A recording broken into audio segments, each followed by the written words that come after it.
आयुर्वेद, योग, निसर्गोपचार,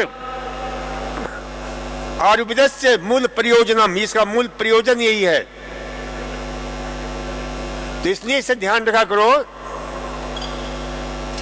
और इसे पद्धति के मूल सिद्धांत को तीनों की त्रिवेणी यहां पर बहती है, प्राकृतिक, योग और आयुर्वेद की,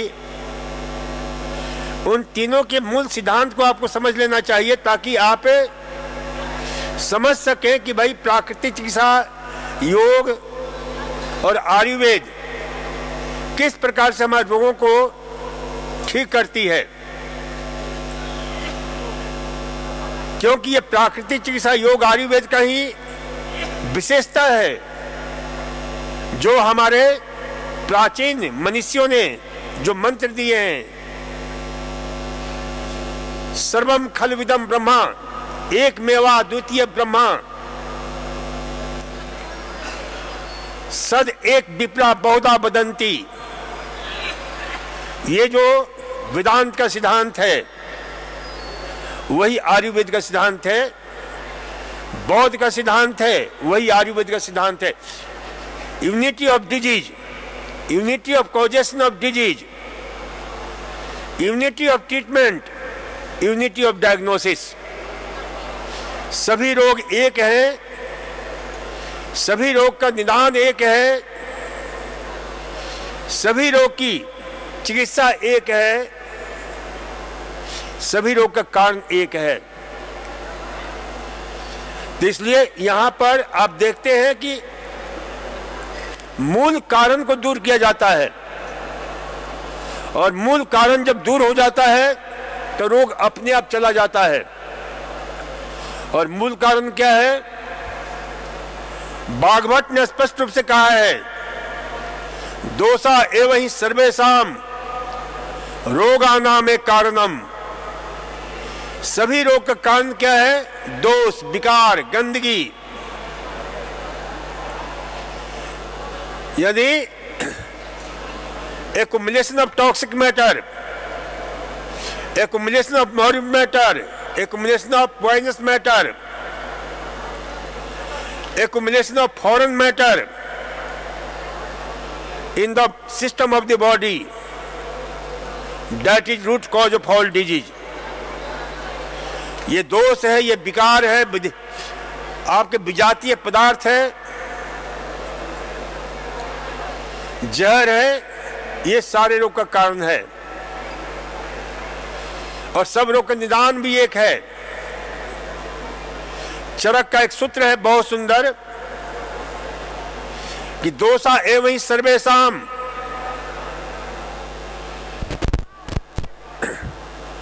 यदि सभी रोग का कारण दोष तो है ही, सर्वेषाम एवं रोगानाम निदानम कुपिता मला। सभी रोग का निदान एक है कि हमारे अंदर जो गंदगी इकट्ठा हो जाता है, जहर इकट्ठा हो जाता है, टॉक्सिक मैटर इकट्ठा हो जाता है, जब वो सड़ने लगता है, कुपित होने लगता है, तो सारी बीमारियां होती हैं। प्राय हमने देखा है, दमा बीमारी है, एक एग्जाम्पल से समझ लो, क्योंकि बहुत सारे दमा के रोगी यहां पर हैं, क्रोनिक ब्रोंकाइटिस के रोगी हैं, इम्फेजिमा के रोगी हैं। दमा अचानक नहीं होता है, दमा के पहले जुकाम होता है। जुकाम को हमने दबा दिया दवा से तो खांसी बन गया, और वही खांसी फिर दवा से दबा देते हो तो ब्रोंकाइटिस बन जाता है, फिर क्रोनिक ब्रोंकाइटिस, फिर अस्थमा, फिर इम्फेजिमा। जो जो दवा की मर्ज बढ़ता गया, और इस रोग का नामकरण बहुत अच्छी तरह से कर दिया जाता है। विकार एक ही है, फेफड़े में जमा हो गया ब्रोंकाइटिस, आंतों में जमा होगा कोलाइटिस, गले में जमा हो गया, गले के जिस हिस्से में जमा हो गया है उसे अलग अलग नाम, टॉन्सिलाइटिस, फेरेंजाइटिस, लैरिंजाइटिस। नाक के अंदर गड़बड़ी हो गई, जुकाम हो गया, उसको रिनाइटिस, साइनोसाइटिस, एडिनोरिनाइटिस। तो इस प्रकार से बहुत सारे रोगों का नामकरण हो जाता है। पेट में है कोलाइटिस, गैस्ट्राइटिस, गैस्ट्रोएंटेराइटिस, जॉइंट्स में जमा हो जाता है विकार तो बन जाता है आर्थराइटिस। तो ये जो है अलग अलग। अब ये मल कैसे इकट्ठा होता है, कैसे कुपित होता है, इसका भी बहुत सुंदर चरक ने रिसर्च करके इस सत्य को हमारे सामने रखा है। तत्प्रकपस्य तु प्रोक्तम विविधा अहित सेवनम, यानी नाना प्रकार के अहितकारी असम्यक आहार हम खाते हैं जो हमें नहीं खाना चाहिए, उनसे विकार इकट्ठा होता है, उससे गंदगी इकट्ठा होती है। और वो विकार क्या है? आप लोग सिर्फ एक ही आहार को जानते हो जो मुंह से खाया जाता है, लेकिन मुंह से ही खाया जाने वाला आहार मात्र आहार नहीं है, बल्कि हमारे 5 ज्ञानेंद्रिय हैं, उनके द्वारा हम आहार करते हैं। तो जीवा भी, स्वाद भी एक ज्ञानेंद्रिय है, तो उसके द्वारा आप आहार ग्रहण करते हो। और प्रत्येक आहार 2 प्रकार का होता है। एक को बोलते हैं बीमारी डालने वाला आहार और दूसरे को बोलते हैं स्वास्थ्य देने वाला आहार। जैसे हम भोजन करते हैं, जो मुंह से खाते हैं आहार, उसके भी 2 रूप हैं। एक तो बीमारी पैदा करने वाला। अब बीमारी पैदा करने वाला क्या है?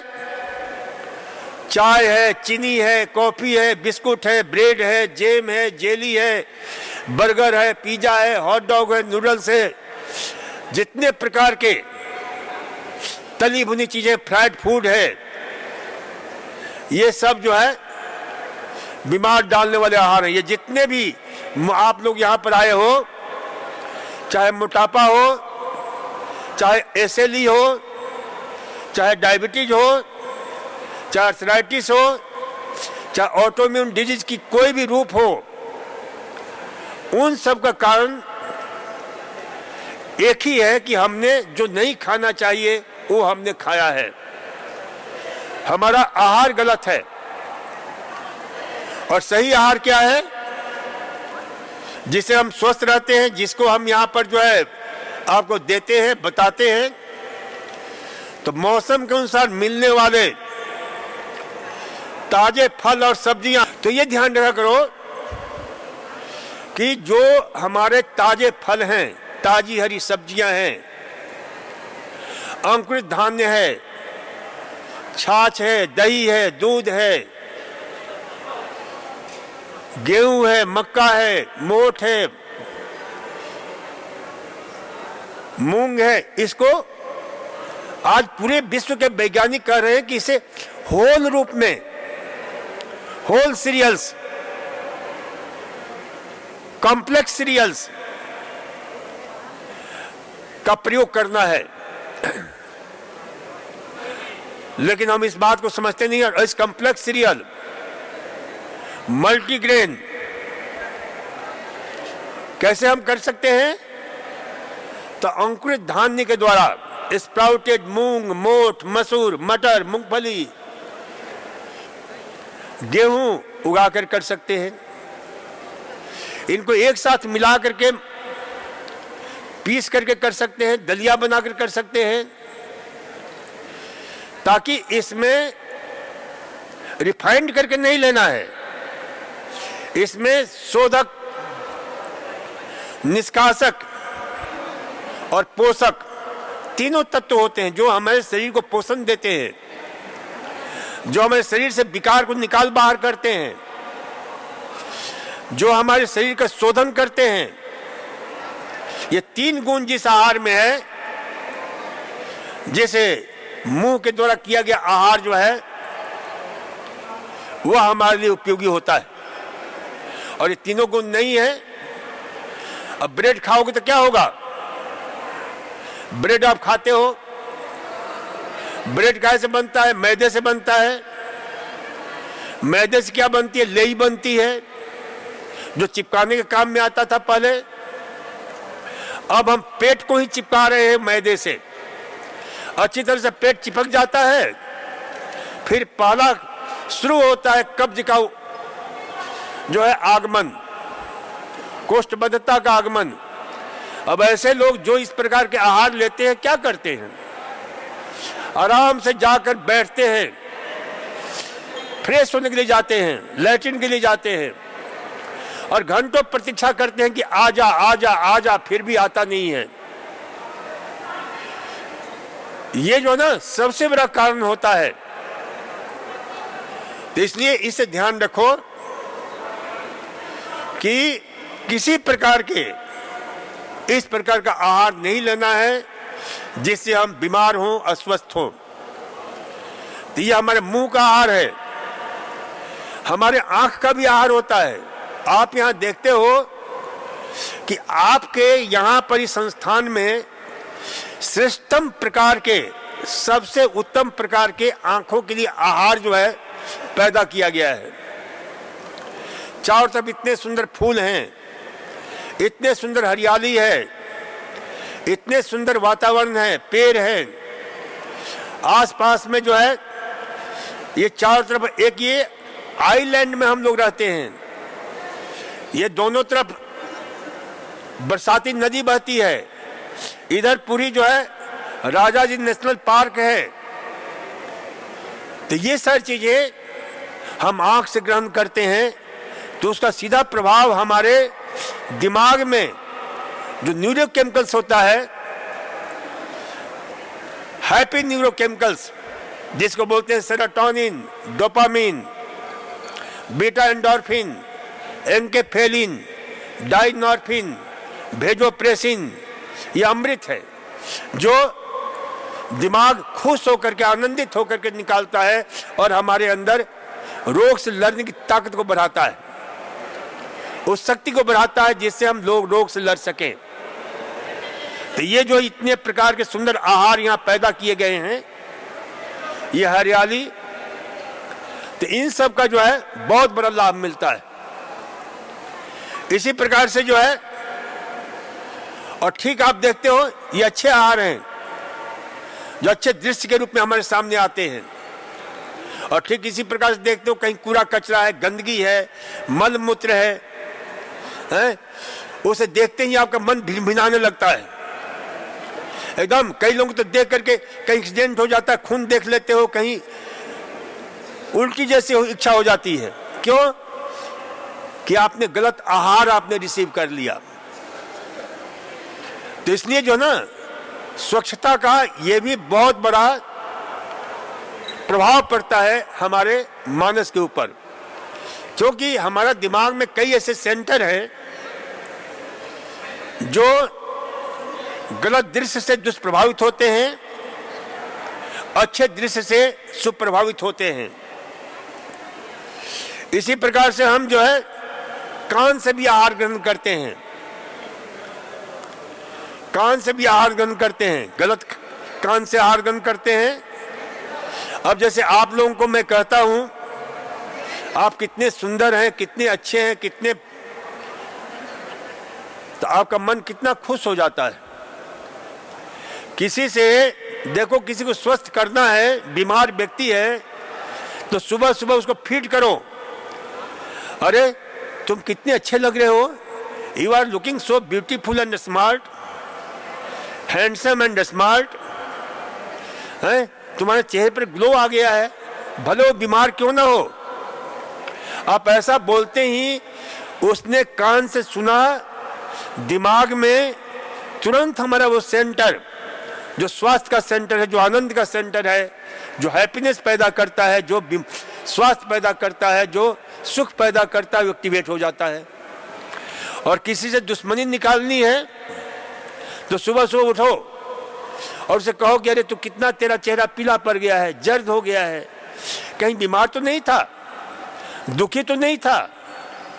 क्या हुआ, रात को तेरी तबीयत ठीक तो थी, बस 10, 15, 20 दिन कह दो, देखो वो जरूर पीलिया से ग्रस्त हो जाएगा, हृदय रोग से ग्रस्त हो जाएगा। तो ये जो है हम कान से भी आहार ग्रहण करते हैं, इसलिए किसी को भी गलत शब्द ना उच्चारिए, किसी को भी गलत तरीके से मत बोलिए, प्रेमपूर्ण ये चिकित्सा। रोज देखते हो स्वामी जी आप लोगों को कितना प्रोत्साहन देते हैं, कितना आपको जो है यानी इनिशिएटिव लेकर के आपके जो है हमेशा फीड करते रहते हैं ताकि आप स्वस्थ हो सको। तो कान से भी यहाँ बहुत श्रेष्ठ आहार दिया जाता है, उस आहार को आप लेते हो। और किसी को कहो कि तुम कितने बेवकूफ हो, ये बहुत सारी लोग अपने बच्चों को क्या कहते हैं, उल्टा पुल्टा बोलते रहते हैं, अरे तू गधा है तो ऐसा है तो वैसा है। उसका परिणाम क्या होता है, बच्चा बिल्कुल वैसा ही हो जाता है। तो भूल कर भी कान के आहार को भी अच्छे आहार दिया करो, प्रोत्साहन देते रहो। तो हमारा जो है ना उस प्रकार के आहार का प्रभाव, हम नाक से भी आहार ग्रहण करते हैं, तो ये ध्यान रखो कि हम नाक से भी आहार ग्रहण करते हैं। अब देखो यहां पर कई जगह यज्ञ चल रहा है।